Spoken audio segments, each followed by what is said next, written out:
ওম নমঃ শিবায়। আজকের মহাবাক্যের তারিখ 25শে এপ্রিল 1967, দ্বিতীয় পর্ব। বিশ্বের মালিক শ্রী লক্ষ্মী নারায়ণ হয়। আধা কল্পের জন্য এত সুখী হবে তো গাফিলতি করা উচিত নয়। বুদ্ধি দ্বারা বিচার করো যে এই উপার্জন সাথে যাবে কি। বিবেক বলে যে ওই উপার্জন তো অল্পকাল ক্ষণভঙ্গুর। এই উপার্জন 21 জন্ম পর্যন্ত সাথে যাবে। এই দিকেও ধ্যান না দিলে অনেক লোকসান হয়ে যাবে। যত স্মরণ করবে, সদর্শন চক্রধারী হয়ে বাবাকে স্মরণ করবে, ততই উপার্জন হবে। আলফকে স্মরণ করতে কি অসুবিধা হয়, কিন্তু মায়া বড়ই বিঘ্ন দেয়। বাবা বলেন, শুধু আলফ আর বেকে স্মরণ করো। বাবাকে স্মরণ করলে আমরা তমপ্রধান থেকে শতপ্রধান হয়ে যাব। সময়ও অনেক কম রয়েছে। কাজকর্ম করেও নিজের প্রিয়তমকে স্মরণ করো তো নিজের ভবিষ্যতের জন্যই লাভ হবে। ওই উপার্জন কত সাথে যাবে। কত পদমপতি রয়েছে, কিন্তু তোমরা জানো যে তারা কতদিন থাকবে। তাদের নাতি নাতনিরা ধনের বর্ষা বা উত্তরাধিকার পেতে পারবে না। তারা তো মনে করে আমাদের বংশাবলী অনেক সুখী হবে। তোমরা জানো এই সব মাটিতে মিশে যাবে। হ্যাঁ, আমাদের কুলের যদি হয় তো শেষের দিকে এসে দরিদ্র হবে। বাবার পরিচয় নেবে, কিন্তু দরিদ্র হবে। দীন দয়ালও বলা হয় না। ভালোভাবে পুরুষার্থ করলে রাজত্বের বর্ষা পেতে পারো। অবজেক্ট সামনে রয়েছে। ওই কাজকর্মের সাথে সাথে কিছু সময় বের করে বাবাকে স্মরণ করো। তিনি হলেন আধা কল্পের প্রিয়তম। হে ভগবান, হে প্রভু, হে রাম বলে না, এখন তো সম্মুখে এসেছেন। তিনি প্রত্যেক 5000 বছর পরে আসেন। তিনি বলেন যে আমি ভারতকে এই বানিয়ে গিয়েছিলাম, এখন আবার এসেছি এই বানাতে। তোমরা বলো যে বাবা, আমরা তোমার থেকে এই বর্ষা নেব, কম নয়। ঘরে সন্তানাদিদের সামলাও, শুধুমাত্র বাবাকে স্মরণ করো আর পাবন হও। আর সদর্শন চক্র ঘোরাও তো সত্যযুগে উচ্চ পদ পেয়ে যাবে। বাবার পরিচয় দাও, 100 জন শুনবে, তার মধ্যে একজন বের হবে। বাবা বলেন, আমি হলাম শান্তির সাগর, পবিত্রতার সাগর। এই লক্ষ্মী নারায়ণকে জ্ঞানের সাগর বলা হয় না। বাচ্চারা জানে 5000 বছর পরে আবার বাবা এসেছেন। বাবা কল্যাণের সাগর, তো বাচ্চাদেরও কল্যাণকারী হতে হবে। স্টুডেন্ট যদি বলে যে পড়ার সময় নেই, তো ফেল হয়ে যাবে। এমন মায়ার গোলাম হওয়া উচিত নয়। রাজত্ব বা উচ্চ পদ পেতে বিশেষ করে ডিফিকাল্টি কিসে রয়েছে? শিব বাবাকে স্মরণ করতে আরও কেউ কিছু বলবে?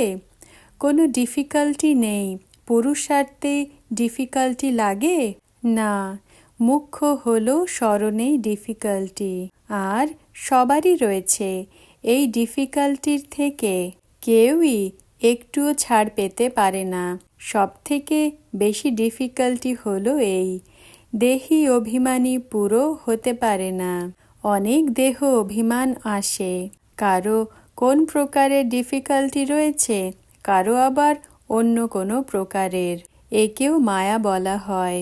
কেউ সার্ভিসও না করলে তো একেও দেহ অভিমানী বলা হবে।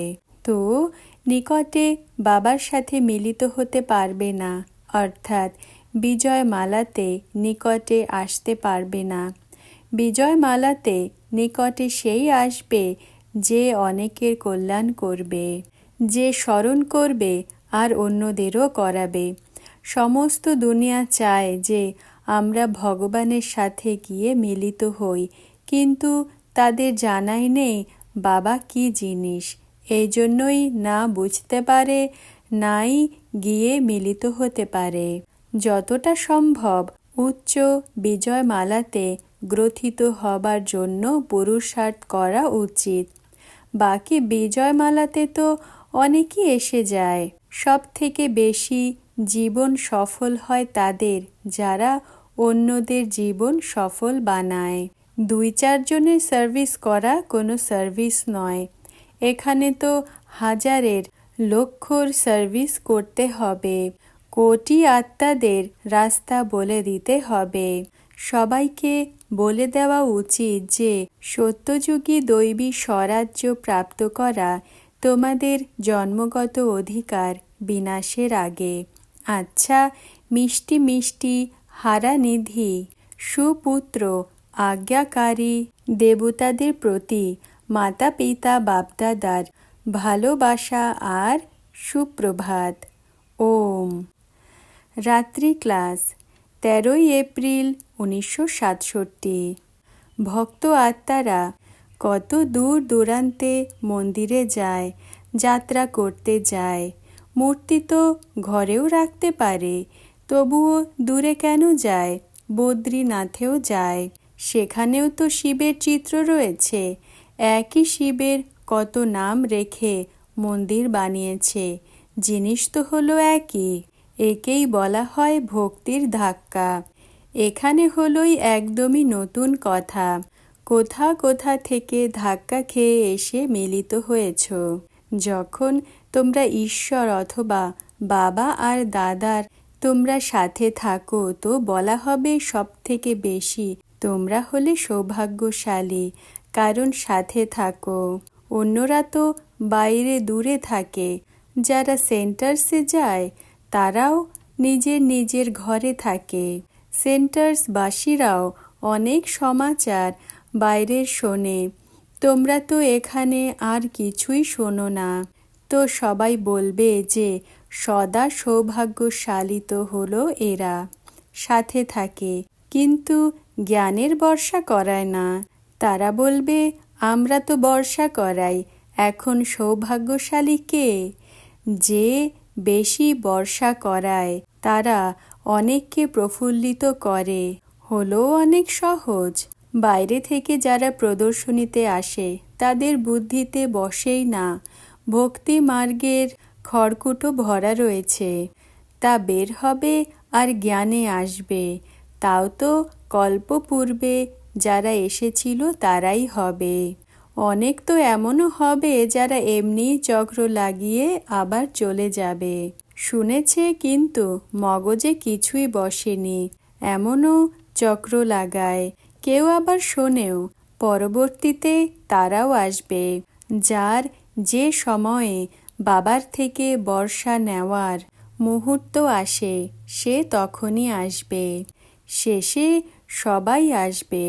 যখন অনেক হয়ে যাবে তখন বুঝতে পারবে যে এখানে কিছু রয়েছে, তখন চেষ্টা করে আসবে। ড্রামা হলো বড়ই সূক্ষ্ম। যে সময় যার ভাগ্যে হবে ওই সময়ই তীর লাগবে। শুনতে শুনতে শেষের দিকে কিছু বুঝতে পারবে। এমন বাচ্চাদের পত্র আসে, কারো আকর্ষণ হয় বাবার কাছে আসতে, কারো আবার হয় না।